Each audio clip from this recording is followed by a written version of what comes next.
is a Cosmic Octave original podcast. Me and Jake running down the street with a handful of comic books, kicking ass and banging chicks and drinking booze No, not and me. smoking Not weed. me. I'm married. Yeah, well, I'm married. Jake. Can't do that. Yeah.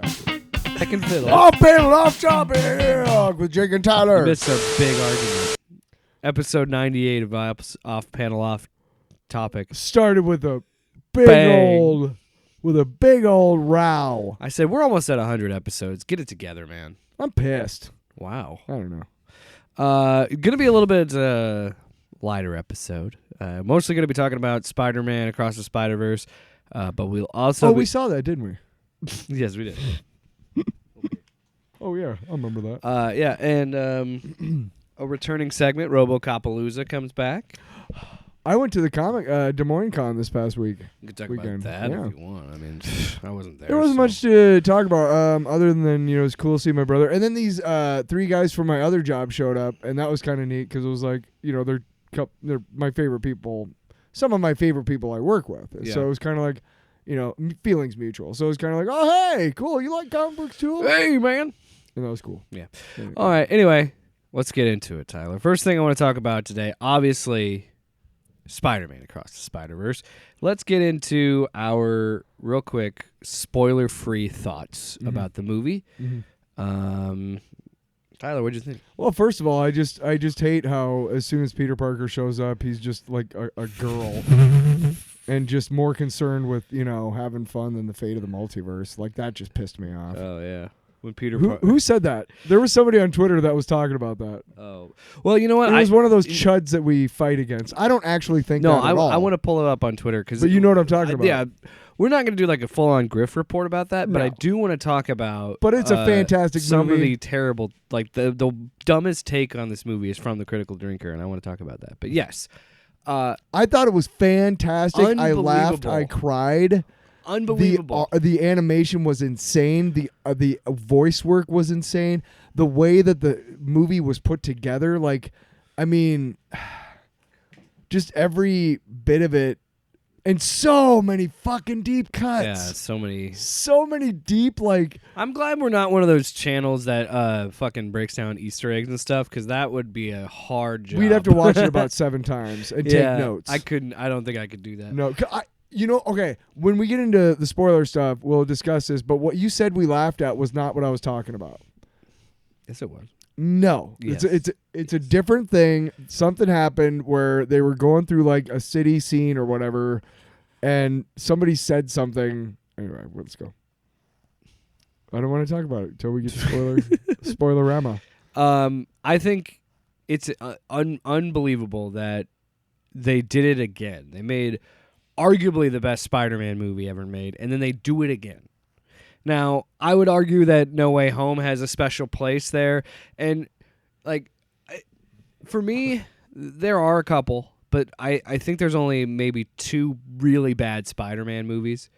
But man, And what are those? 3's pretty Amazing bad. Spider-Man 2 and Spider-Man 3, I would say, probably. But anyway, but I'm digressing from that. But what I'm trying to get at is those movies are good too. Like it's hard to find a really bad Spider-Man movie, but man, he's generally been in good hands. But the bar is set so freaking high now with these movies because it's the fact that each dimension has their own art style and their own life and vibrance to it, and then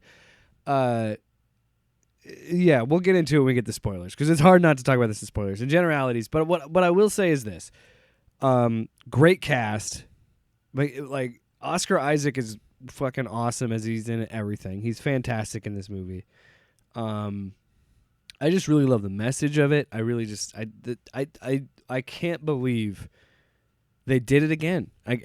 I cannot wait for the third movie. It is. I didn't even know there was a third one. So I was looking at him like, what the fuck? And he's speaking of that, Pizza time. we're getting into the spoilers, everybody. Turn away. Last notice. If you don't want to be spoiled, stop the episode. Go watch the movie, because it's One more time. Pizza time. Yeah. and it's even perfect because it's a Spider-Man. I would even say Godspeed, Spider-Man. Ooh. that will get a lot of play today. I guarantee it. I guarantee it. Do I still have the big brain on Spidey? Because there's a few of those moments in this movie. But anyway, across the Spider-Verse, full spoilers. What do you want to talk about? Because there was so many times like when I laughed out loud, just because it was just unexpected, like side shit said by somebody or whatever, or just like a quick little flip right before they changed into the next scene. Can I just say this? I'm not the first person to say this. This is literally Spider-Man daddy issues, and I love it. I love it. I think really, really playing on the childhood of the two characters, because when you think about it, Spider-Man is always, I think why he's such a beloved character and he's lasted for so long, and why I love him and you love him, because there's always different versions to love of this character. And when you reach that, like Batman's like this, and there's there's a couple characters like that, Superman, and I was trying to think of another Wolverine. Like there's always different versions of that character that's iconic. And the best Spider-Man stories focus on him still being a kid and focus on the fact that he's a teenager or he's in his early 20s. You know what I mean? Like he's still trying to figure his life out, and he's Spider-Man, and like everybody can relate. That's what made him so good, and that's what always made him so good. Is he's so freaking relatable. And man, like Miles is so good in this movie. Like all of it is so good. I have to say my favorite Spider-Man in the movie absolutely was the one from what was it called? Bomb Manhattan. Oh, Spider-Man India. Yeah. Yeah. What was it called? The city. Manhattan was called something like different. that. And it wasn't it Petka, or what was his name? I have no idea. It was instead of Peter Parker, it was an Indian version. Sure, but I don't remember version of that. Look it up if you want. I'll go ahead and talk about it because my favorite part about it was it was a really it sounded like Kunail Nanjiani, but I don't know. Oh, it's the dude who was a Dopender in Deadpool. Oh yeah, cab driver. I think that was him. Yeah. But the guy, first of all, it was just really really funny and well done. I knew nothing about Spider-Man India before this movie, and his like. What I don't know the weapons he uses or whatever, those rolling pin things. Yeah. But those were fucking cool as shit. Oh, and I love that he's not a typical Spider-Man variant because his life is easy. Yeah, and him going through it like my super thick hair. The chai tea bit. Oh, so funny. You're saying you just tea. Chai means tea. You know what else I love about this is it does what that first movie did really fun was using the characters telling their backstory, like breaking it down and like telling their backstory, and they keep that theme that they had in the first movie in this. Well, you start with Gwen this time, and that opening sequence with the drums. Sorry, let's get into that. Holy shit, this movie starts out on a fucking banger note. Within the first 2 minutes of this movie, I'm like, it's a drum solo. I am invested. No, yeah. I listened to the soundtrack on the way home because this soundtrack is fucking amazing. Wow. Okay. And yeah, the music was really fucking good. Yeah, I'm the kind of, but see, that's I've always obsessed about shit like that. So like, if I really like a score, I'll listen to it on the way home from a movie. And like, dude, this fucking, I want to get there because I really want to talk about the prologue. And I want to talk about how this movie takes chances. And this movie, I think why people love this version of Spider-Man and love the Spider-Verse movies is because they fucking take chances, man. And you're not going to see that in any other Spider-Man movie, any other superhero movie. It's not going to start with a fucking drum solo, man. It's just not. And it does. You do got to understand that Chris Lord and Phil Miller, which I don't think they directed this one. They just wrote it. There was 3 directors. I could pull that up real quick. But the point is that they're the driving forces behind the first 2 and this whole trilogy, right? Yeah. And they're fucking brilliant. And the reason why they're brilliant is because they're able to take. I would so rather have a solo in this world that was just theirs. Yeah. Fucking Disney, you fucked that up, dude. Because you know how good I haven't seen. That would have been a great. I haven't seen a stinker from them. Yeah. So how could it have been bad? You know what I mean? Even the Jump Street movies were hilarious. And right? Yeah. Anyway, but they clearly have a love for the source material, but they're viewing it as somebody who grew up with it and everything. And that's brilliant. And they also have a lot more freedom than the MCU does. or even the Sony, franchise does, because it's really these movies are and can be outside of all continuity. Dude, you know how we always standalone shit. Well, and you know how we even on the animation side, we talk about how there's always these certain styles of movie or these certain filmmakers, whatever, that it's a trendy business. It always has been. I can't tell you how happy I am when we have a positive trend like these Spider-Man movies, because look at the fucking animation we've gotten since Into the Spider-Verse. Like, every time Hobie Brown was on screen, he was like made out of newspaper. That was cool as shit. My wife thinks it's hilarious because I whenever I get a chance to, I will gush about Puss in Boots: The Last Wish, because that movie is way better than it should be. And because that movie takes chances and it does things with the animation style, and dude, that new TMNT movie looks awesome. And what I really love about that is how it just applies, and they make it, and they do what when it understands, like, this is a visual medium. We got to give you eye candy, and it just so happens there's a really good story behind it too. And specifically, when Gwen is confronting her dad, and both the scenes that we have that in this movie, holy shit, man, that is so cool. And at first I thought my brain was messing with me, because every time there's one shot between them, the background is changing and evolving. Every time they're talking, shading changes. While they're talking on the characters, they were having a conversation. The characters. Yeah. Oh, dude, that was the entire movie. No frame of this movie is wasted. Like, yes. Every single frame, there's something new and changing and different. Is used, and because they do, effect. And because they do that stylistic choice, it feels like living, breathing worlds, living, breathing characters. Like, it, in a way, by going a more instead of just fixing a camera on it, they said we can fix a camera on it, but do what a live action movie can't. And change a style every frame. Like, that's so fucking wild. And like we were just talking about, Spider-Punk, his look. How does that 2-dimensional look work on a 3-dimensional world? It totally does. It totally does. He totally looks like a real part of that world, but yeah, he's very 2-dimensional. He looks like he's made out of newspaper every time. Yeah. But you're right. The more it embraces that it's an animated movie, the better it is. And I think you're seeing more animated movies do that. And I want it to. Because I could watch a live action movie if I wanted something that's just static and in front of me. And, things happen. Unbelievable. And the reason I called it Daddy Issues, Spider-Man Daddy Issues, is because what I think they did was really smart. They start the movie with Gwen.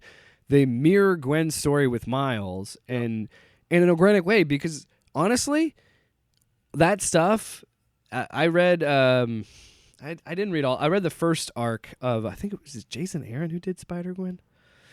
I have no idea. The book, but I read that book, and a lot of what you see in the prologue of this movie is directly from that comic. So it's not like they're like completely changing Spider-Gwen as a character. They're pretty true to who she was in the comics.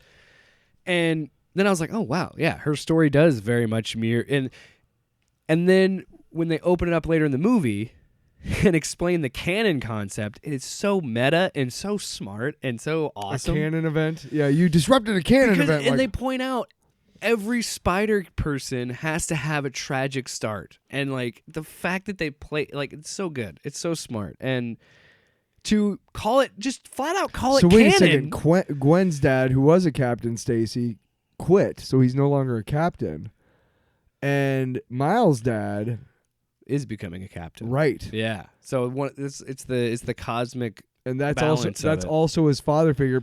In Miles' story, his father dying will be a twofold. It'll be his father figure and his Captain Stacy, or whatever. Exactly. Yeah, because it's always in a captain. It's always some sort of authority. How much you want to bet in the third movie that Miles somehow causes the death of Gwen's dad? Ooh, or his mom. What if his mom dies? No, Gwen's dad. No, I'm saying what if, because that's his Captain Stacy. No. I'm saying that. So he creates his own canon event, but he also does hers. She already had one. Yeah, Peter was her canon event. Peter was her Gwen. Yes. She hasn't had the Captain Stacy because that's her dad. Yes, don't- you have to have two. So just calm down. If you watch the movie, you know that there are two canon Yeah. events that have to happen. It has to be the police captain guy, whoever it is, but generally Captain Stacy, or it has to and it has to be the uncle or the dad or whatever, Uncle Ben. Yeah. Guaranteed, dude. I guarantee you in the third movie, Miles somehow causes the death of Gwen's dad, which takes care of both of their tragic canon events. Yeah. I don't know why you got so aggressive with me. Well, you weren't listening. Come on, man. It was a great idea. I could see his mom dying too, but that would be my Why? because Miles's parents don't happen. There's nothing that happens to them in the third movie because he already killed. Fuck off. what? Hate you. You really don't want him because you care. So no, I mean, just But the generally canon stuff, yeah. That so many laugh out loud moments. So many like. Here's one of the shows. One of my favorite shows on TV, and it just finished, is Barry. And one of the reasons why I love Barry is shut the fuck up. He's talking about Barry again. Because it's fucking amazing. Ugh. One of the things I love about it is it's got everything you could want. It's got comedy, it's got action and violence, it's got drama, it's got all of it. It's got everything, right?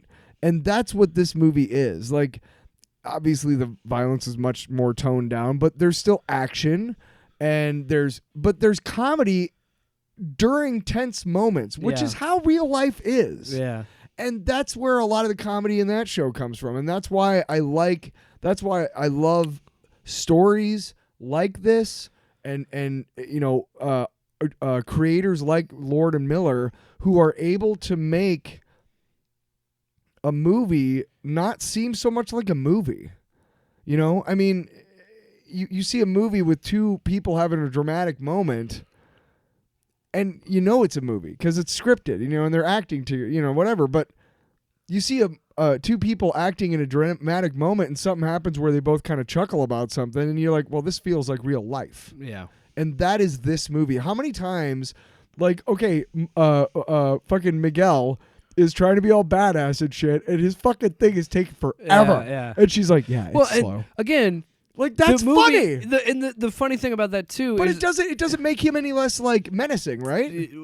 yeah, and the movie itself had gone such a long way to make him this mysterious, intimidating character, and then it does take the piss out of him a few times, but it still works in the rest of the tone of the movie because he's not it happens to every character. Every character kind of gets taken down a peg because it's funnier that way. And I just want to, again, I talked about it earlier, but Oscar Isaac, holy shit, man, he is so good in this role. So, and it's amazing, and this is why this cast is so good, is they do a great job of putting their performance through. Like, you can feel their presence even though it's animated, even though it's just a voice. You still they breathe life into those characters. I was thinking, like, are they like during action sequences? Like, it wouldn't surprise me. These are such great actors that they'd be like, "Can I jog on a treadmill during this or something?" You know what I mean? Like, you could almost like feel like they were breathing heavily. Does that make sense? Yeah. Like during the action sequences, the voice direction or the acting was I so also good. like how they kind of look like the actors, but they not quite. They still have their own look. Yeah, but yeah. like because Miguel kind of has like a big thick jawline, like Oscar Isaac does, but he still looks like a different character. While Gwen kind of looks like Haley Steinfeld, but a little bit more cartoonish. You know what I mean? What? I guess so. I just like seeing you all pissed. What? No, you're right. But you know what I mean? Basically, if you took Like, Haley, you took Haley Steinfeld and ran her So through mad at you. like Like an app, like a like powdered donut shop, yeah. because she's fairly dark. She's tanner, yeah. She's got dark hair and whatnot. And Gwen is more blonde and whatnot. But the eyes and like That's the, what I mean. the They kind of have a face. little bit of a resemblance of the actors, I but guess they're so. still their own. Shut up.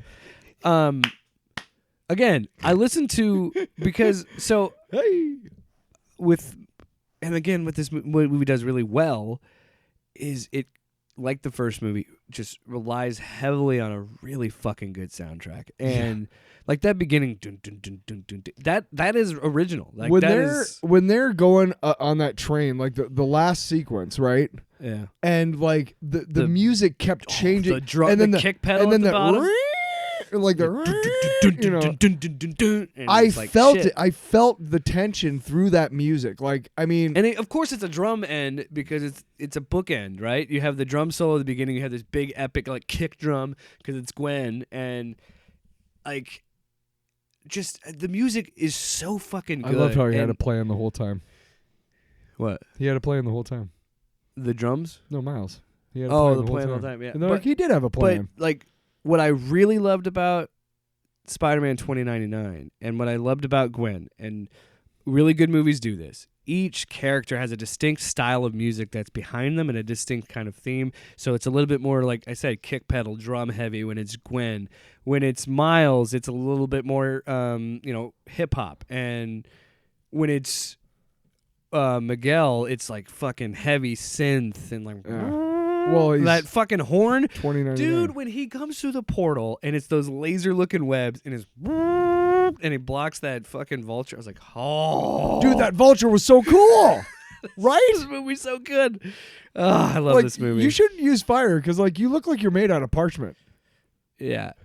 And that was the first sign of like, oh, we're gonna have a bunch of different art styles in this movie, Right? And you're just like, oh shit, yo. Like that was and he was fucking funny as fuck too. He's like, I don't know what I was doing. You're like, Yeah. What happened to you? Like, I don't know. Probably. I was, let me guess. You just fell through. Yes, that's exactly. You That's just fell through a portal. Yeah, that's exactly right. Oh well, and then another thing this movie does really good is the Spot, who's never really been that big of a deal, and they do an amazing job of building. And it's like, wow, the sequences with him were out of this world, dude. When he Sometime- puts the ATM in the street, dude. Tyler, how is it? So technically, I'm not stealing from you. Marvel, I'm stealing from them. Listen to me. Yes. So you know how the MCU is trying to build up Kang to be this fit. How is it Spot has a better character arc than fucking Kang does? Like, and I didn't think it. Look, I still enjoy. You want to know the truth? Hold on. Go ahead. I enjoyed Ant-Man 3, and I enjoyed Jonathan Major's performance, but I feel like Jason Schwartzman, what he was doing and how they did with his character, there's a clear motivation. There's like the origin is a joke, but like everything he's doing in this movie is clear motivation, and they made him into an intimidating villain, and it's so funny because the Spot, when they introduce him, he's trying to fucking put an ATM and it goes through it's in the middle of the road. So for if you haven't seen it, you obviously have. If you're listening, we're to this, deep into pizza. Oh yeah, deep in. Well, man, we're in the sauce. We're lost in the We're sauce. in the lost. You know what I say? Godspeed, Spider-Man. Good luck getting out of that sauce. Pizza time. No, but obviously, like one of the best decisions that they made was that before he really became menacing and jacked his power level, his power set, he has no control over where his spots turn up at all. No. Like he is literally like he sucks at it. Yeah. The only reason you can't kick his ass is because he can't figure out what he's doing. Like you can't. And Miles, like the whole fight sequence between the two of them, the loaf is just of bread that falls out of his chest. Yes, dude. There was a little kid about 3 rows behind us. Ate it up. He fucking died laughing, and that made me laugh even harder because it was the same thing. It probably wasn't that funny to me, but just hearing a child laugh at how silly that was, like this movie's got the goods. Well, that's the thing. That's I would say that's another reason why we laughed really hard at the Spider-Man Lego sequence because it's so dumb, and it's boop, like boop. You know what? I'm sorry. Boop, boop. I'm somewhere in our society. You're one of the best we have. Thanks, man. Boop boop. Somewhere in our society. Thanks, Lego Spider-Man. Somewhere in our society, we decided I could get this sentence out before Tyler kept doing boop boop sounds. Just messing with him. No, but yeah, somewhere in our society we had to be like, look, there's some, there's highbrow jokes and there's lowbrow. I don't care, man. A little Lego guy saying boop boop is funny as shit to me, and I will laugh at that. The I whole am not sequence above was that. great, dude. I mean, it's Lego. Well, they took the audio from the first Spider-Man. Okay. Because JJ is just saying the first thing he said in the first movie. Okay. Also, can we all applaud this movie for committing to the idea of like, no matter what, J. Jonah Jameson is a Nexus character because we will never recast J.K. Simmons So that's a hilarious gag in this Right? movie. He's JJ in every universe. Never, because he did it so well. You'll never top that. You'll never top He that. literally like took it off the fucking pages of the goddamn comic book and put it on fucking screen You somehow. don't trust anybody. I trust my barber. Just so classic. One of the best things about that first movie. Unbelievable. And he was great in No Way Home too. Yeah, As the a- as a Alex reprise, Jones yeah. style. Oh, perfect. Yeah. Perfect. Thank you. But You're welcome. Yeah, but yeah, again, that there are such really good emotional beats and like good Spider-Man beats that you also forget how funny this movie is. Because this is a very, very funny movie, and Very funny, but the comedy works.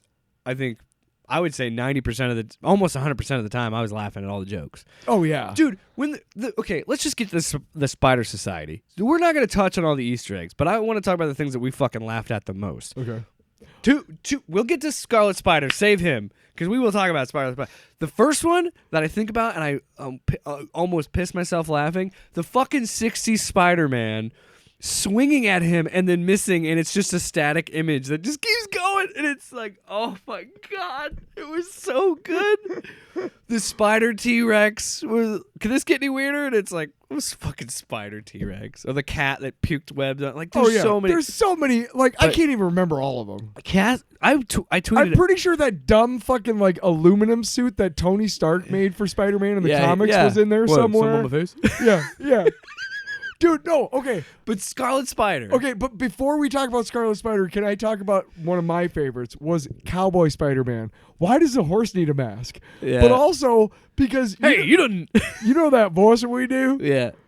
Scarlet Spider and Cowboy Spider-Man used almost the exact same like type of like, hey, Yeah. Oh, like they both did. So every time one of them talked, I was just like, "That's fucking me and Jake, dude. It's so hilarious." Yeah. But then you told me that Andy Samberg played Yeah. the best ancillary character frequent in the movie. Lord and Miller collaborator, Andy Samberg. I feel like they were making fun I- of Rob Liefeld too. You know what I mean? No, yeah, they were making fun of 90s comics. Yes, they were basically. 100% Oh, God, making yes. fun of it. I'm because- so distraught. Oh, what's wrong? Oh, just thinking about my dark past. You can't get out of my well-formed and Defined perfectly muscles. defined muscles. Or when they're like, Ben, you're coming with me. Hell yeah. Hell yeah. Such a douche, and he always had that hair and just. Oh, yeah, his hair is like drooped to one side. Oh my like, god! I said it, and I mean it, and I fucking mean it, okay? I tweeted it. I said, give me an Andy Samberg Scarlet Spider movie. Yes, or I a want it. series. Oh, yeah. Either way, I want it. Side note, I'll talk about it in my long box, because I'm in a Spider-Man mood. I've been playing, this is like my fourth time playing through the Spider-Man game, but now it's on my PS5. It's on my PS5. That I just bought. Yeah. Hey. And I just unlocked the Scarlet Spider suit, and I will tell you, even before this movie, I love the Scarlet Spider suit. Mm-hmm. I love the simplicity of it. I love that it's ridiculous in 90s. Because even in this, He's got a fucking hoodie. first of all, That's so stupid. but I like it. I like Well, the yeah, way. but it's so 90s. Well, you know? why is he wearing a belt, and why does he have Yes! web shooter looking Yes! things on his ankles? It doesn't make Why? sense. But all things, it was things easier for the artist to draw All that because he aside- didn't have all the webs on it. It's just red. All that aside, that is why I love it. That's why I love comic books. And I actually liked how Scarlet Spider actually looked cool in this movie. Like, I liked his art style, like, because and it does what that first movie did really well, is it really does look and feel like you're inside a comic book. You know what I mean? Yeah. And seeing all this different animation is like when it feels like each like dimension of the movie is like a separate issue that a different artist can. It's the same writers, but it's literally like that. You know, you have different writers coming in on different issues and doing work. That's Yeah. what it was. Yeah. What are you looking up? My long box. Shut up. Oh. I didn't know we were doing one this week, you oh. ass. Oh. I mean, we don't have to. No, But anyway, I'm going to do a band this week. I want to talk about more. There's so much I want to, like, I could. Funny story. I one of my coworkers said he just watched it. Okay. And I said, "Oh my god, what is it amazing?" And we were just gushing about it. And he said something that I thought. I want to see it again. Here's the thing. It was 2 hours and 10 minutes, which is long for an animated movie usually. Yeah. Because that's like Yeah. usually, I didn't notice it. most animated movies are like an hour and a half, 40, hour I 45. didn't notice it. But that's what I mean. It was just like when I sat through the Batman and I looked at Luke and I said, I could watch 3 more hours of that. after that, as soon as that was over, I was like, God damn it, I have to wait a year. I will watch another 3 hours. I would watch a 3-hour version of this. Like, I wanted to keep watching it. I didn't want to stop. So here's what's really okay. So here, one drawback about going to see a movie at Flicks, okay, is that they bring you your check about 20 minutes before 45. Whatever. That's their new policy, but it used to be, yeah. It's so you know it's towards the end. Yes. And I didn't know there was a third movie. So we contemplated getting a whole thing of popcorn again because we fucking destroyed that fucking bowl of popcorn, dude. And that pizza. Holy shit, right? Yeah. But I mean, she brings us our... Pizza time. You had to know I was going to do that. And then I got the popcorn and I said... Godspeed, and they brought us a little bowl. And then she brought me the check and it said... $1 million, bitch. That's some good popcorn. It said that and then comma bitch on it. I don't know if you saw it, but it said she was really nice. I don't think she wrote that. She wouldn't say that. She wouldn't say that. This server that I don't know. So anyway, so she brings us the check and everything, and I'm sitting there and I'm like kind of trying to work the math in my head. I'm like, there's no fucking way this movie is almost over because I don't know there's a third. Yeah. Until you tell me the movie ends and I look at Jake like, what the fuck? And he's like, yeah. I gotta say, I do think that it was kind of a cool surprise though. Yeah, I think Sony could have done a better job explaining that they would do, because they originally announced it as Across the Spider-Verse Part 1. And then it was Part 2. So I knew when they first announced it that it was going to be in 2 parts. But I do a podcast about comic book movies. You'd think I would. But they changed the title too. It was going to be Part 1 and Part 2, but now it's Beyond the Spider-Verse. I don't mind. I'm glad that we get more. No, I'm excited. Yeah. But I'm thinking, like, is this going to be like an hour and a half, hour 45? Because I feel like they could they're just going to have a big... And you know what? I think there's people that are upset about that. They're like, boom, to be continued. And like... It reminds me a lot of The Matrix Reloaded, where you get to the end and it's this thing where the Smith is in the real world, and it just says to be concluded. But and you're we all knew that was going to be we all knew that. You should have known better, Tyler. You should have done your due diligence. But you're right. But that's what I'm saying. Sony didn't do a good enough, because with that, and Back to the Future, where they did them back to back, or Infinity War and Endgame, you knew that they were going to be. So I could see that's how some people are a little confused. Like, wait, what? We're not going to get a resolution to this, or whatever. I'll say this, but it makes the third movie even better because now it feels like a third act. Here's the thing: I'll say this at the moment I wasn't pissed. I was just like, what the fuck? Because I just didn't know. But it's been what? We saw it on 72 hours now since we saw it. Like, I'm not 72. Yeah, 3 days. 48 hours is 2. We saw it on Sunday. Okay, 48 We're hours. recording on a Wednesday. 48 hours is 2. So 96 hours? Yeah. Anyway, the point is... I just said that. People are in their cars getting their calculators up. Drive, man. They've turned it off. Yeah. I'm not... At no point was I, like, pissed. It was just kind of confusing. And it took me a second to kind of wrap my head around, like, wait a second. I really thought I was going to see an end to this. Like a resolution. But then I'm like, wait a second. We get more? All right. Okay. No.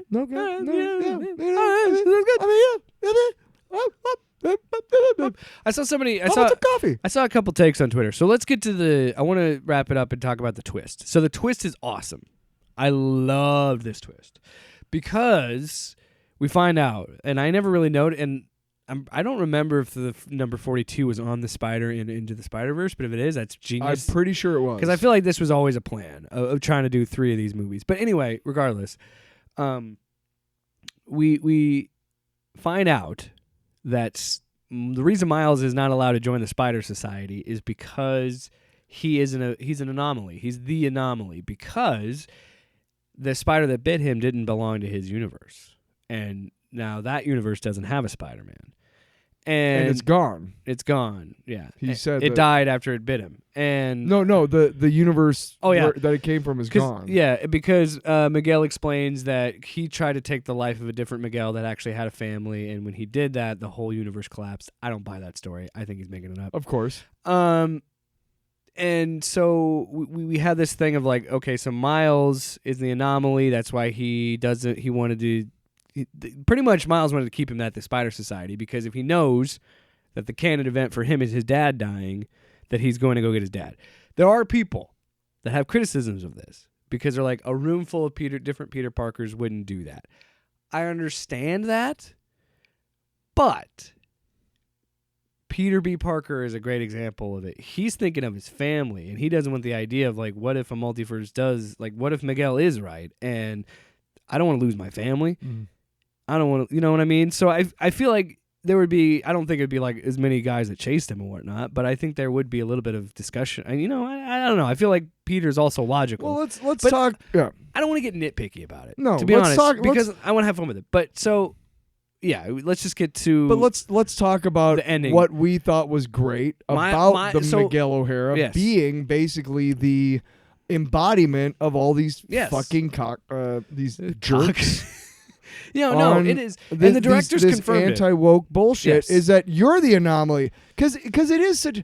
I can't tell you how many times on Twitter the last couple of days that I've seen some sort of tweet about Miles Morales being or not Miles being Spider-Man. Morales. He's just Miles Morales. Shut up. I've seen both. I've seen Miles Morales is Spider-Man. I've seen, Yeah. and I'm just like, I don't care. Like, it's not that I don't care. It's just, why is it a debate? Because of racism. Did you see Michelle Rodriguez, by the way, who Shut was up. so good in D&D? Shut up. She just, yeah. Right? You Shut fucking up. ass. You fucking ass. Just to stir shit. That's all she's doing. Probably. It's dumb. She drinks a lot.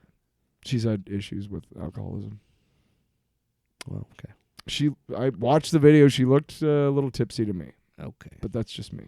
Anyway, I'm hoping that she's not relapsing or whatever. um, Anyway, what I was trying to get at was what I was trying to agree with. Yes, the directors were asked about it in an interview. They confirmed that is the embodiment of the people that saying Miles can't exist. When, and I'm not gonna get worked up about this, Are you sure?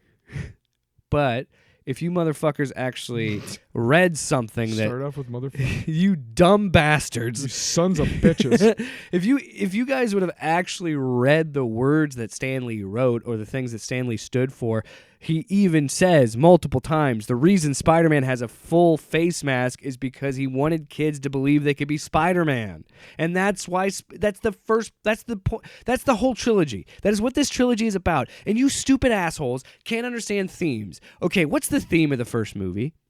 Miles becoming Spider-Man and understanding that There he can be didn't, more he than didn't one feel Spider-Man. deserving of being Spider-Man, but then he realized, yes, I am, because anybody could be Spider-Man. Anybody can make the jump. Anybody can make the leap. What are we learning here? No, you have to follow the canon. You have to follow the rules. No, what Miles is saying, I'm going to do my own thing because you're not allowed to tell me my story. The whole fucking point of this movie is you don't let other people tell your story.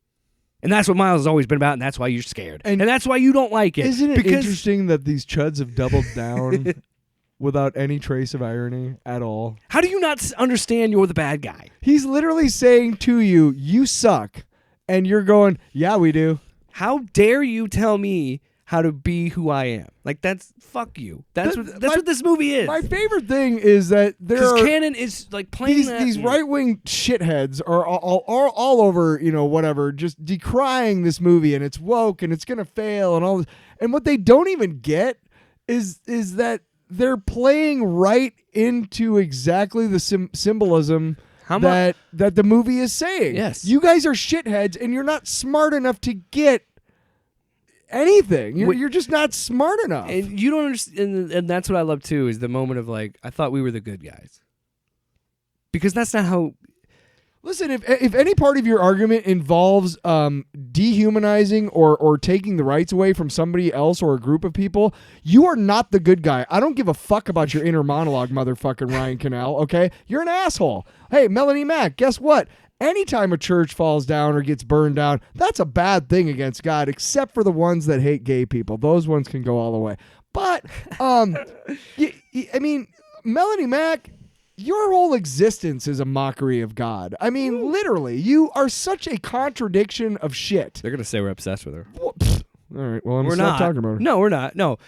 No, just because of that, I'm not talking about her anymore. Let's move on. I don't want to. I just want to bring up one thing. Okay. And I like I said, I didn't want to go in full Griff report, but that's what I mean. Like, I'm angry because she's she's a liar, and Well- she wraps herself in this blanket of Christianity, which is not big enough to fucking cover up your bigoted fucking horns. Your devil fucking bigot horns, dude. She to give people reference. As we're recording this, we're recording on Wednesday. She released a video, truly believing that a lightning strike that was from Burned down a God house that was or smiting these church. people because they said, "Hey, gay people are welcome." She here." in the thumbnail, she's dancing next to a picture of a fallen steeple with.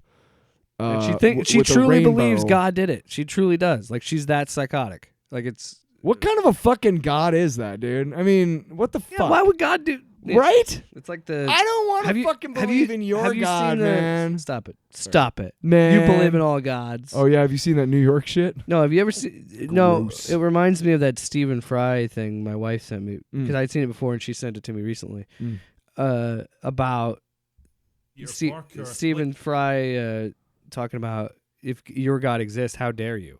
Is what he would say. Like you're gonna kill. Like how many children die of disease and things. Like, why would you do that? You could stop that. You're God.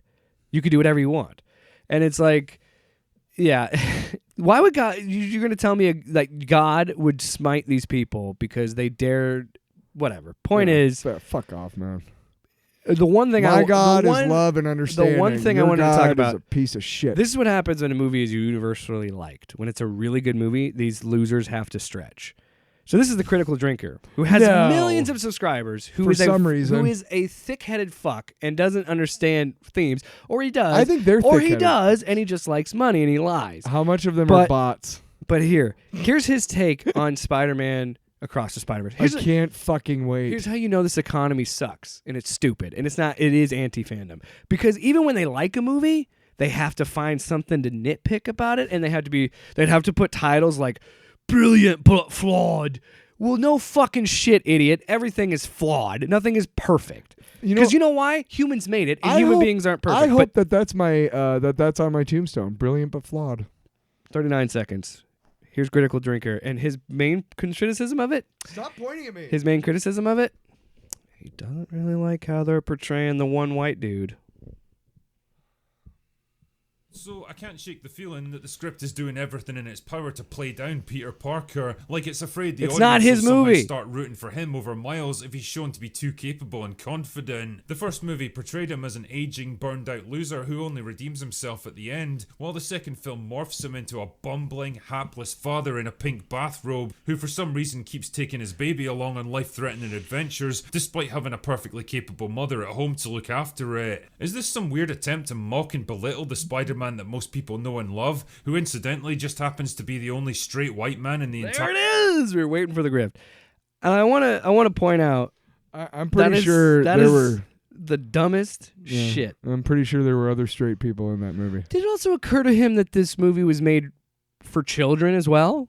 Like kids saw this movie. Did it also ever occur to him that he's a white dude and he's never had a problem being represented on screen or in movies or you magazines know what or else? on TV shows You know what ever? else? You know what else they complain about? They complain about the pregnant Spider Woman. Like, this is ridiculous. She's pregnant. She's a super powered spider person. Also, hey, Tyler, coming close. Yeah. It's all silly because comic books are silly, good fun. Yeah. And when you embrace it, you'll have more fun. You dumb shit. I That was ASMR for assholes. I got one more. Come here. Oh yeah. So, you know what I think is really funny is that yeah. all these people think that like once a woman is pregnant, they're like incapable Oh, of yeah. anything other than like sitting. Despite the fact that this woman and would have waiting super for the baby strength. for 9 months. This woman would have super strength and superhuman abilities too. So I mean, I remember when your wife was pregnant and like literally did nothing but sit and wait for the baby to come. barefoot. So that's she sat barefoot in the kitchen. In the kitchen, Yes. yeah, on a stool while she was cooking which was my meals. Yeah, which was interesting because It was a weird time. when I saw this movie, I was like, wait a second, pregnant women are not allowed. Get back in the kitchen. Wait a second, you're pregnant. Doesn't that like We should do NPR. doesn't pregnancy make your legs Tyler? not work? Tyler. What? I got an idea. But that's my favorite part of the argument is that she's like, she shouldn't be doing stuff. She's pregnant. Like, how fucking dare you? You know how many badass pregnant ladies I've seen kick. You know how many badass pregnant ladies in this world could kick the shit out of me right now? Oh, Tyler, can I answer? Yes. Can I also point Yes, this out a lot of to, them. to put a thing on this? Yes. Hey, buddy. Hey, you listening? Yeah. It's a multiverse, so it's not the traditional 616. I got it. Peter I got it. The best argument against him. It's a fucking cartoon. It's made for kids. It's a fucking cartoon. It's made for families. It's not fucking real. Also, other point. I bet you he doesn't like Black Santa Claus Another either. theory that's going around. There's a theory going around because of her color scheme and like the artistic choices. Some people are theorizing that Gwen Stacy is trans in this movie. I don't think she is. What are you talking about? No, there's like somebody that actually there's like a little thing on Twitter, like a fan theory that Gwen is trans. Sure, if it makes people happy. But that's oh my god! So there was a tweet that said that, and I thought the same thing. First of all, it's a multiverse, and there's a wealth of possibilities. Secondly, who am I to say how someone feels about art? If somebody feels like they think that they have a theory that Gwen is trans, who fucking cares? If there's a trans girl out there, like a trans teenage girl, and she went and saw this movie, and she was on the verge of whatever because of all these fucking laws that these fucking adults who are not acting like adults are passing, and they were just on the edge, like just ready to end it all. And they went and saw this movie, and they watched it, and the whole time, every time Gwen's on the screen, and they were validated enough to make it one more day. That's good. Good for That's fucking great. them. Good for them. Yeah. Also, Why would I be mad? Why? Who am I? Dude, it's art. It's open for interpretation. It's like. But my thing is, I can totally see that. why would I care? Why would I care? It's not that I don't Does care. it change It's just- how I feel about right. the movie? No. Right. That's the main thing. And also, it's not that shit is not for. It's not my place not to say who made should for feel me. like Yeah. they're represented. Who fucking cares, man? What is wrong with people, man? I don't know. You know, Tyler, I got something to tell you. Uh. You're gonna be really excited about this. I am excited. Are you sure? Mm-hmm.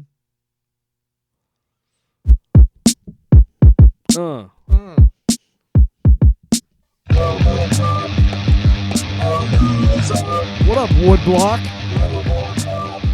Oh, this cowboy. That's a woodblock. Oh, that's the cowboy. Yeah, we took a week Yeah. off. It's back, and it's about to. We couldn't fucking quit RoboCopalooza. We're about to take the spike into your ear. Palooza.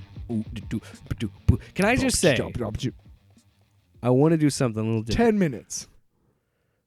A classic sounder in 10 minutes. That's how good I am. Wow, so humble. I don't even know what you were going with the first 10 minutes. Like, I thought you were saying this is gonna be over. That's in how 10 long we minutes. have? Fuck you. Any Hoosiers. Today we are back in animated. I'm gonna be honest. I think we're mostly just gonna do the cartoons because they're 20-minute episodes. I mean, I'm willing to go back and watch RoboCop. I thought it was great that you sent me and- the link last night after I'd I already watched it. seen it. Already seen it. But As soon as you said it, I was like, I got nothing going on. I'm going to watch it right now. so yeah, we are watching the final episode. Which, but with the hindsight, knowing this is the last episode, the ending is even more hilarious because it just kind of ends. But before we get into episode the, 12 right, is what we're on. Menace of the Mind. Yes. Now, before we get into the actual episode, I have a great story because when I was in the late 80s, like 87 or so, there was this big news that Marvel had produced an X-Men cartoon. It was called Pride. No, it was called Pride of the X-Men, and it was a 37-minute episode that was being released on VHS. This is how dumb we were. We paid like $50 for this fucking cassette. Oh wow. Cause we, because VHSs were expensive. I think we had to order it through the mail. They were expensive back in the day. right, dude. Like a brand new. It was like buying a video game now. A brand new. I remember very distinctly, like Terminator 2 when it first came out on video was like $80 for VHS. Yeah, fucking. Anyway, so That's why Blockbuster was so popular. Right, 'cause so it was just easier to rent. we're freaking out, right? Because we're just like, oh my god, this is amazing, and Mom, Dad, you got to buy this for us, and they ponied up the cash, and we bought it, and it's not bad, but it's not great. First of all, Wolverine's Australian for some reason. The kids, Even before Hugh Jackman. Wow. Oh yeah, this is 80. I mean, it made no sense that he's has an Australian accent. Like it makes no sense. But it was an interesting. It was well produced. They had to fight the Brotherhood of Evil Mutants. You know, Nightcrawler was in it, Colossus, Kitty Pryde. You know, and it was basically about Kitty Pryde. You know, and we thought that was like the coolest thing ever. And it was supposed to be a pilot for an ongoing cartoon with the X-Men. Now that failed and it fell through because they were owned by Sunbow Productions, Marvel was, and Sunbow made all these cartoons, including the RoboCop cartoon that we watched. Now, typically, first seasons of animated shows are 13 episodes. The reason why this was only 12, because they took the budget for the 13th episode and made Pride of the X-Men. No way. Yes, they fucking did, dude. Wow. I was looking this up on Wikipedia last night, and they were talking about it, and it was like, generally... That's why it's so sudden. It Like, has it has a note at the bottom of the episode guide, and it says typically 13 episode first seasons for animated shows, but however, Sunbow and Marvel took the budget for the 13th episode to make an X-Men pilot. And I know damn well what that was because we freaked out about it. I think my brother still has the VHS somewhere. Wow. Yeah. That's hilarious. But I had that's no my idea. story right there, is that somehow this links all the way back to this fucking video that is admittedly not great because Wolverine's Australian. Oh, let's go get some shrimp on the barbie and Even I'll though- cut these guys up. Even though he's Canadian. Yes. I think they even say that he's from Canada. Yeah. So I took notes. Yeah, let's get into episode 12, Menace of the Mind, the return of Clarence Boddicker, which you and I were talking about this. Let's start off my first. Well, I'll go off. We'll Yeah, just go off your notes since you got them. I'm going to start with points off for breaking canon via Boddicker and his whole gang. His whole gang shows up. Yeah, that's what I mean. When we go, I mentioned it in the last time we did this. It's in an alternate timeline. Yes, that So seems about it's right. The same starting. It's Spider-Verse. It's the same. It's the canon part, and now the show is its own thing. So let's assume what we can assume from this episode is that in this timeline they killed Murphy, he became RoboCop, and then they disappeared. They Yes. like ran off, Yeah, never to be found. And then they come back because they're all back and shit. it's kind of interesting. So For a kid's show, I gotta it's pretty say, interesting. I gotta say, points off for that. And then when they do the flashback, there's a white dude who shows up in the camera. He's like, "Does it hurt? Yeah. Does it hurt?" And it's like, no, that was the guy. Does it hurt? Does it hurt? That was not a white guy. Wow. Not that I care. Wow. It just Isn't that the dude who had that really high pitched like yeah. hyena It was laugh? well, Leon. Excuse me while I whip this yeah. out. Do you mind if I Zip this. Oh, that's up? what I meant. No, I was thinking of Blazing Saddles. Excuse me while I whip this out. So Equally great line. So it starts off, and they're talking about this zip collar, right? Yes. And That for the first kids 5 are minutes using of the to show, study. and then it's over. They don't talk They about it dropped again. that plot line They- completely. like a fucking hot rock. But here's the note I took about that. They're talking to these kids, and oh my gosh, you can kids- study better. kids in the future are still dumb and misrepresented. But I got to give aces again on the old man characterization. Fucking flawless, man. Dude, I gotta love the fact that we were watching this kids show Yeah. in the 1980s, and it says, "Well, you've heard it here, folks. OCP values profits over people." I guffawed. Like they were telling us Right. back then No, that you're doomed. You gotta. Capitalism is bad. There's a really good video explaining how the 1980s spent the whole 80s explaining Donald Trump was gonna happen to us, and we didn't listen. No, because we were too busy doing cocaine Exactly. and living off We're all the fucking coked up. profits, dude. The fact, but again, So- it just that's a kid show saying that, which is even funnier to me Oh, because dude. kids are not gonna pick up on shit no, like that. we didn't. Yeah. Duh. No, but one of my favorite bits is they chase after Boddicker, and this Yeah. is before we know that RoboCop knows it's Boddicker because he hasn't seen him yet. Whatever, but his left arm gets caught, and, Ripped off. Well, he shuts the Door, yeah. door, and he gets ripped off and falls into the ocean or whatever. And I thought that was Lake really Michigan, interesting probably. symbolism because in the first movie, like, what's the deal with the left arm? Well, we figured we could save it. He's basically OCP property. Lose the arm. Yeah. And I thought that was really interesting symbolism because it was that arm that Yeah. came off, right? So interesting. And then, That's actually I didn't even pick up on that. That was a good catch. well, I was just writing while I was watching. I didn't do No, this. I the mean last I didn't time. even think about that bit from the first I was movie trying that to would make be sure I was connected. because if you think this is about 10 minutes of screen time between those two, so I'm like, I haven't been writing any notes in a while. Let me see. Then they come in with the guy while RoboCop is on the fritz, and they're like, we're gonna help you with these Ultra Cops. Oh And- my god! So This is what I want to talk about. I'm First of all, the guy talking says, "All right, gentlemen," like there's no women cops. no, but this is I really want to talk about Sexist. this because I recently just put up the last episode we did, and in that episode I mentioned the Ultra Police because we're talking about this episode, and I was 1,000% right, and I said. Because I said, well, this is just clearly a toy commercial. And it is, because they launched that Ultra Police line of toys. And it turns out that the They guys fucking suck, by the way. They suck fucking balls. They're the worst. The one dude can't fucking stop crashing his motorcycle. So, dude, just look at this. Their team consists of a guy who drives a tank, a guy who flies a helicopter, and a dude who rides a motorcycle. And they're all white dudes. What a surprise.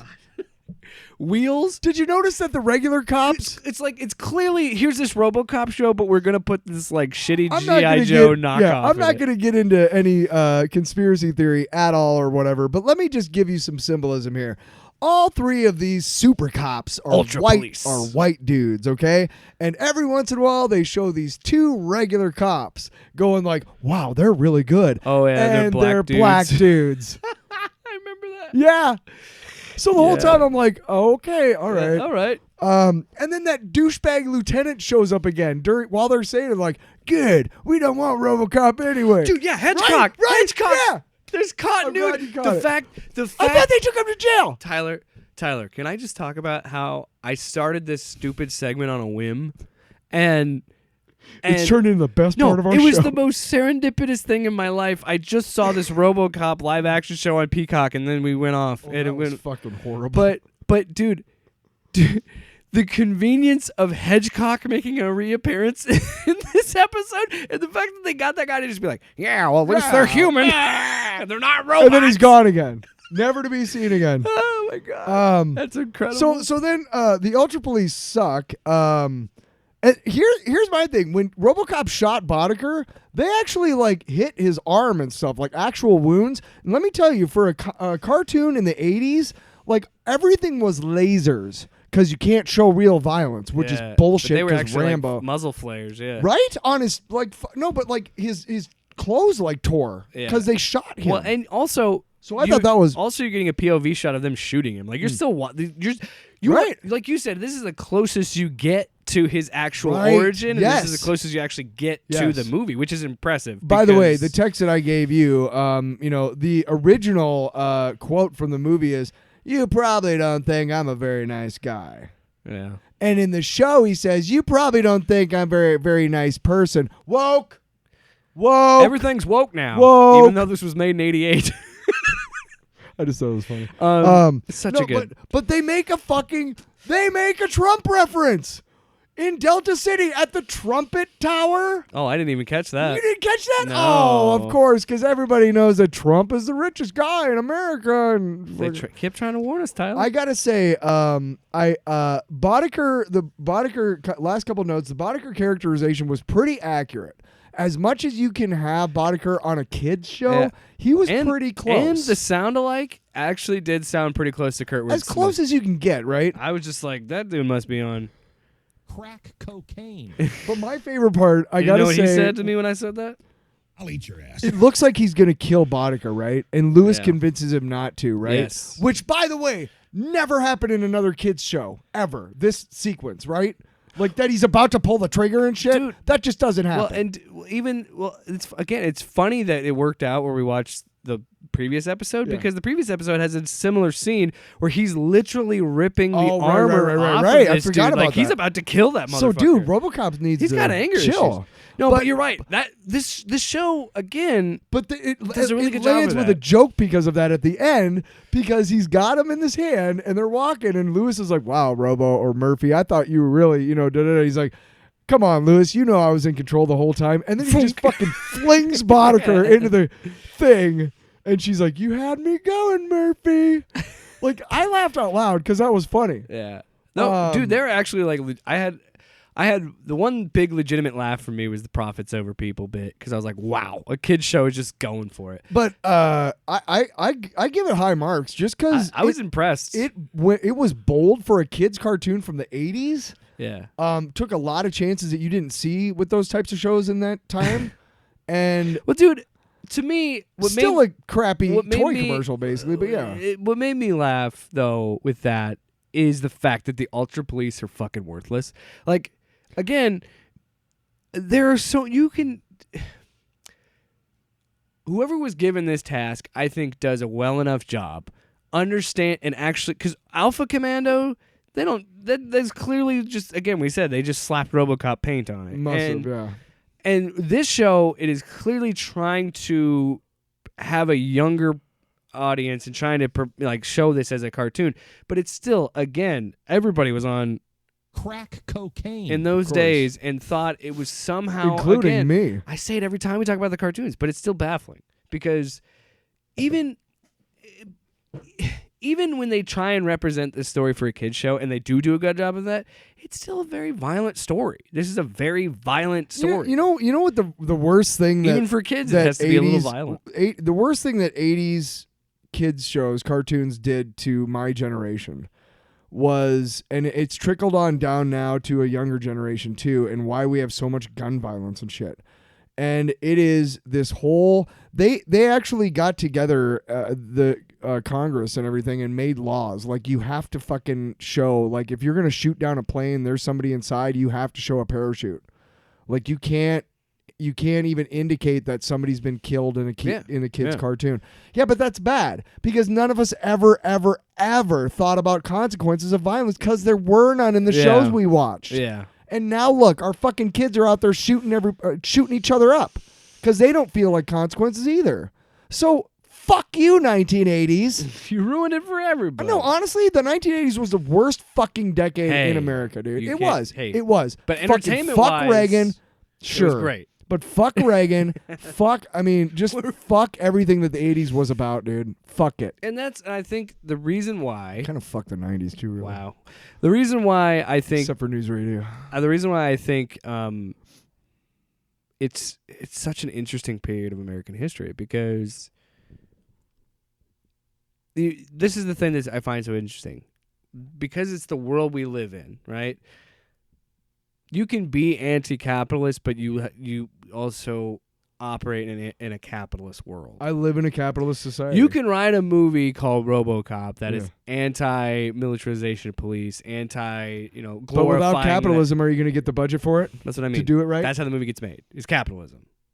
And you don't write RoboCop to think how can we sell toys of this because how can we find a way to market this hard R-rated So movie what you're saying to now- kids. Right. And you're not saying that but because it's capitalism. Right. But These companies do it. what I'm And- hearing and- from and you it's- what? is that so what's standing in the way of a true revolution of human thought and society is all these bullshit movies that we keep fucking churning out every fucking year. Is that what you're saying? Oh, so our job is pointless. So the right wingers are right. Hollywood's ruining America. No, but They were right. but that's so fascinating about this because when you Right? think about flip sides of the same coin. what are the things that come to your mind when you think of like RoboCop? When you think of the themes of that movie? violence, satire, Glorifying violence, glor- satire. satire. Yeah.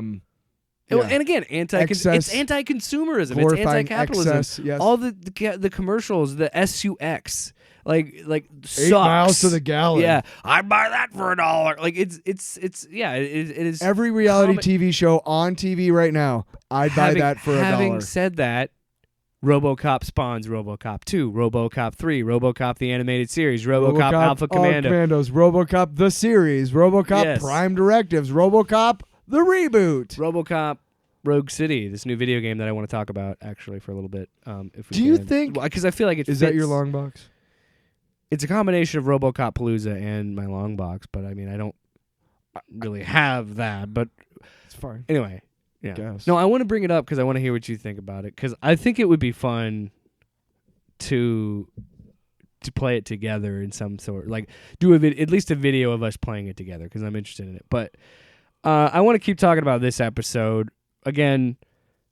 I love that they made Boddicker RoboCop's nemesis because if you think about it, RoboCop's true nemesis is Dick Jones. Yeah.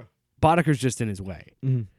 Yes, Boddicker kills him, but RoboCop knows that Dick was always the mastermind. It was always Dick pulling the strings. How ironic that Boddicker killing Murphy is exactly what allowed what's his name to move forward with RoboCop project. Oh yeah. What was his name? Well, Miguel Ferrer. Yeah, but who was his name? I can't remember. Call us Bobby. Bobby. Robert. No, yeah, something like that. Yeah, I can't remember.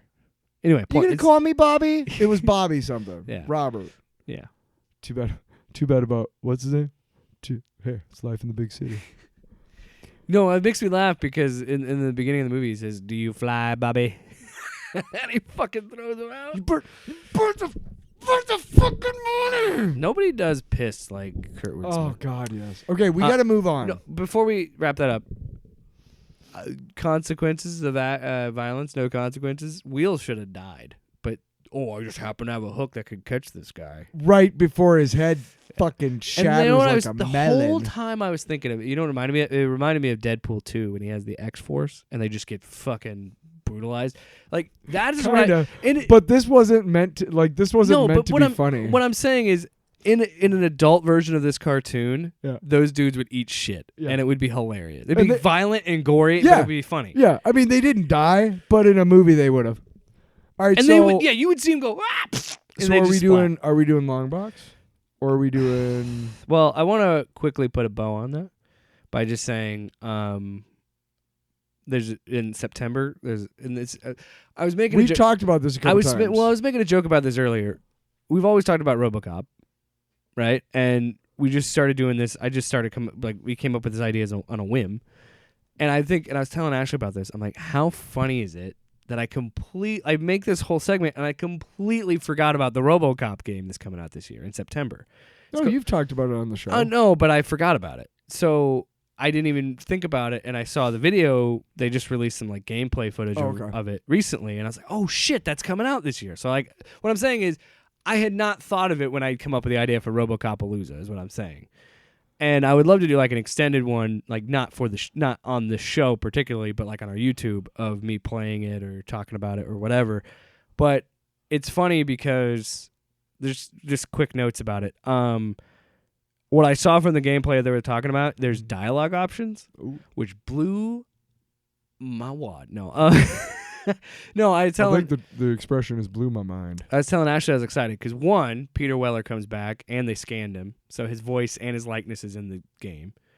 Two, it's hyper violent, like it is ridiculous, and they've got the tracking and targeting, and you got the automatic pistol, and you just fucking gun these dudes down. But what's even better about it is I was watching. It was an IGN video, and they were describing their gameplay, and they were saying that like they haven't really played an FPS, a first person shooter like this in a while, where RoboCop is just a fucking tank. So they've said like we're so used to how like quick and fast these shooters go. Well, because you have to hide behind shit. This one you don't. To You're reload. RoboCop. Exactly. So it's like it's so slow and deliberate, and you can like all that shit. And I'm like, dude, I'm gonna eat this game up. And the fact that they're like, oh, there's dialogue options, so I can choose how to play. When you're how looking my through RoboCop is. through his eyes, do you get that kind of hum that you always see whenever he's I think looking there's through like his? I think they put like you ever notice the POV whenever they have there's like a a little POV? filter on it. Well, there's a little screen, but there's Like a also kind grainy of a thing. hum, like a little bit. Yeah, I know what you're talking about. That would be kick-ass. Dude, it's very authentic, and apparently this is set after RoboCop 2. So because you're dealing with Nuke. There's and stuff like that. So I'm like, oh, okay, I'm interested in that. I do think, because we watched a little bit the other night, we didn't finish it. I do think we should rewatch. Well, you've rewatched it recently. I can rewatch do it again. But I think we should go back because honestly, RoboCop 2 isn't as bad as I remember it. No, it's not It's terrible. not the third no. movie. But anyway, so I've yeah, never RoboCop. seen the third movie. Here it is. Wasn't there a fourth one? No, because then it was Prime Directive. Yeah. Okay.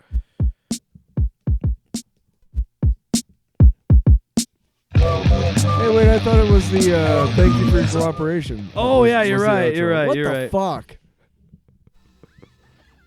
Thank you for your That cooperation. Good Yeah. night.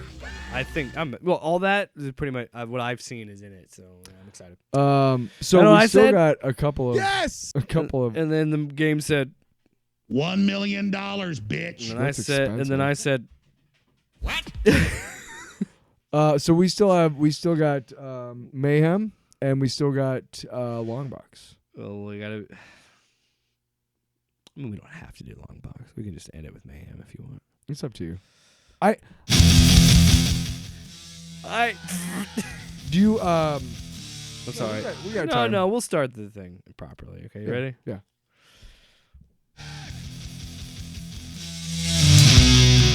Sorry, I forgot how loud it is. I didn't. I fucking wrote that fucker.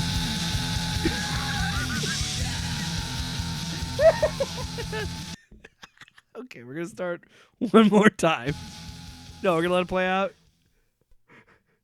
Hold on. Now. I forgot to go over there today.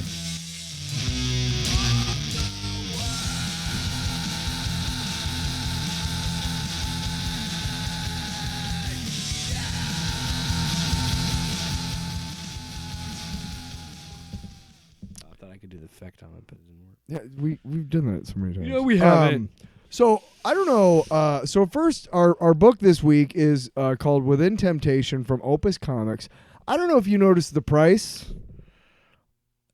Oh, I didn't notice that either.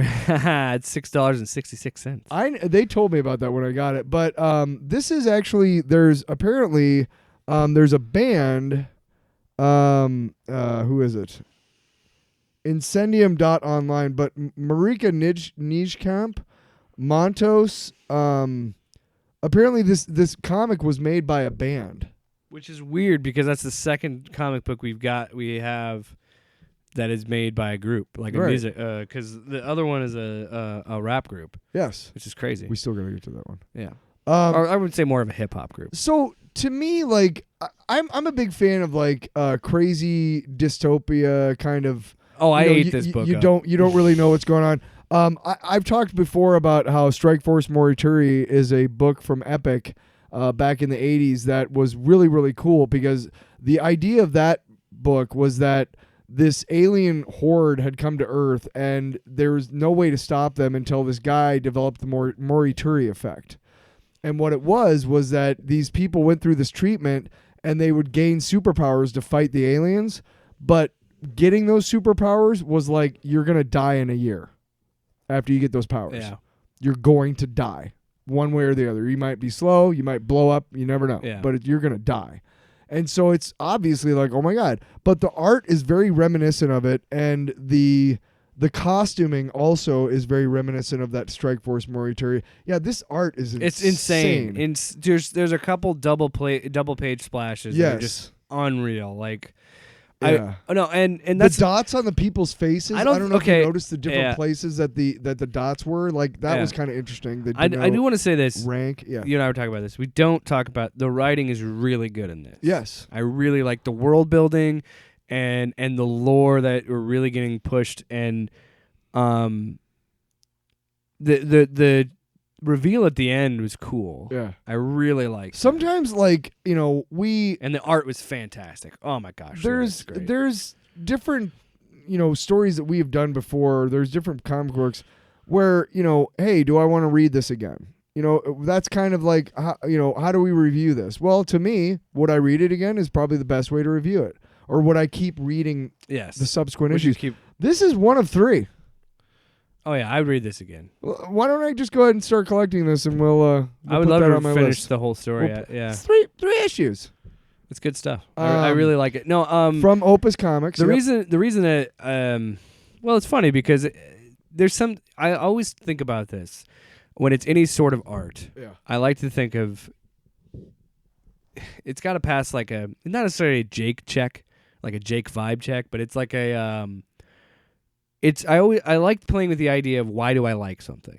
Mhm. Why is this working for me? Why is this appealing to me? Because There's- that's how art works. Some things connect, some things don't. Yeah. And I think it is because this book plays on a lot of my sensibilities, things I really like. It's does a great job of world building and building stakes. And like, first of all, it is kind of funny that it's a thruple. That's like the main thing. Like, you don't usually see thruples in these books, but or in any media really.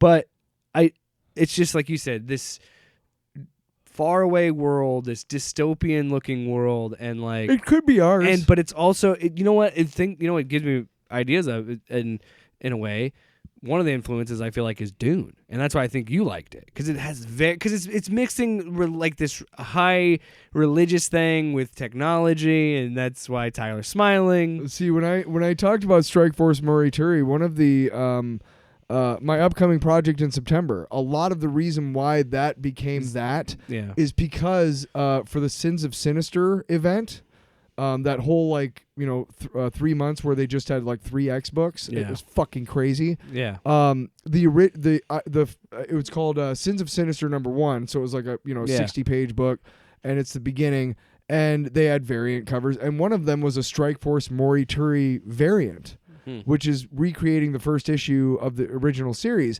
And that reminded me, and when I started reading this, like, there's a very Mobius style a little bit to the art. There's a little bit of a Mobius flair, which is why I like it too, but I just like it. It's the kind of art. It's a solid book. There's art you see sometimes and it's just really muddy. This is pretty, the lines are pretty clean. It's the coloring and the inking, I like it. I like it a lot. I've talked about it before, and I talked about it. How much do I like it? A lot. I talked about it with your brother's book. Mm. I love it when a book can give me scale, and so many times reading this, I got scale. Yeah. I got idea. Like it's great to. I love it when an artist knows how to fill the space, Yeah. and because the way I look at art a lot of the times with the things I do, I look at it this way as like, there's this room, there's this space, and how much can I fill it with? Right. And I see a lot of that in this book. Like when Depends she on meets, what you're filling it with. so there's this thing called the matriarch, which is like this all-knowing godlike being, and it's always a woman, is my assumption, because it's the matriarch. Yeah. Well, it's but when you see her, it's these long black tentacles that go to the ceiling. Like, of this who knows giant, where they go? You don't know where they go because it goes off the page. Well, it goes into a light. But when the top goes off the edge There's of a the spotlight page, at the and top. like so you get this like this big thing, and it's just great. It's I really dig it, and I'm totally down to finish the series. Like Yeah, we can do if that. it's a 3-book series, I'd love to read the other 2 books. But yeah, I mean, it just blackens, and they use shading, and I love it when an artist really has a hold of their craft and understands how they can work with the space they're given. Cool, like how it just. Yeah. Dug it a lot. You know what I say? You know what I say to this one? I say, Yes. I would read it again. Me too. In fact, Yes! we might as well go ahead and just finish out the series the next couple weeks. Yeah, maybe. Or months, I guess. Anyway. I You always ready? forget. Comics are monthly. Yeah.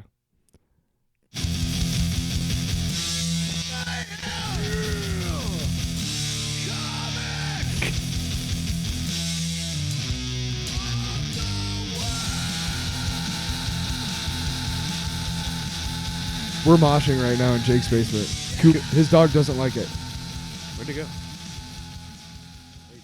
His tail's wagging now. You said his name. You his said the name. name Cooper, of the Cooper, Cooper, beast. He said, you know what, man?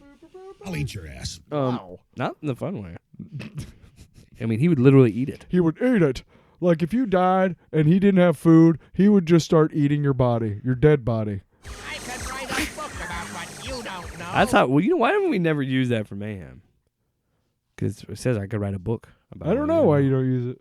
Oh, I know. I could write a book about what you don't Let's know. save the long box for next week. I know you got one, but I don't really have one because I forgot about it. You stupid whore. I can do one if you want. No, we can wrap up the show. We're running get the long hell outta anyway. here. Let's get the hell outta Wow. Let's get the hell out of here. I'm tired of being in your basement. I'll drink your blood. That's the new single from. Hey, wait a second. new single from the amazing T-Bird. Go ahead. I'm just I kidding. thought you'd be more excited. On Saturday, June 10th, which will be a couple days from now as we're recording it. Well, look at you. Yeah, I'm really excited. I hope you all tune in. Listen to it. I said, hey, we got What's a new my single. Song. Anything else you want to fucking plug? No! Drawn to DC. It's been going off without a hitch. We just did Flashpoint Paradox. If Hitch means viewers, you're right. Next week is Justice League War. Which one? When are you guys doing the ones that I Never. want to do? You ass. We purposefully record on days that I know you're at work, you son of a bitch. Yeah. What's in the box? What's in the Nothing. box? He's dude? just trying to get my attention. Hey, Cooper, knock it off. Trying to play the song out. yeah, we're trying to play the end theme, and you're trying to be a dog. Yeah. Stop it. Dick. Hey, I'm a dog. I can only be what I can be. Whatever. I don't understand human consciousness. Whatever. What are these things called fingers? Whatever. That's what dogs would do. What's a thumb? Probably eat your thumb. Does this go in my butt? You know? That's every time I look at my thumb. Does this go in my butt?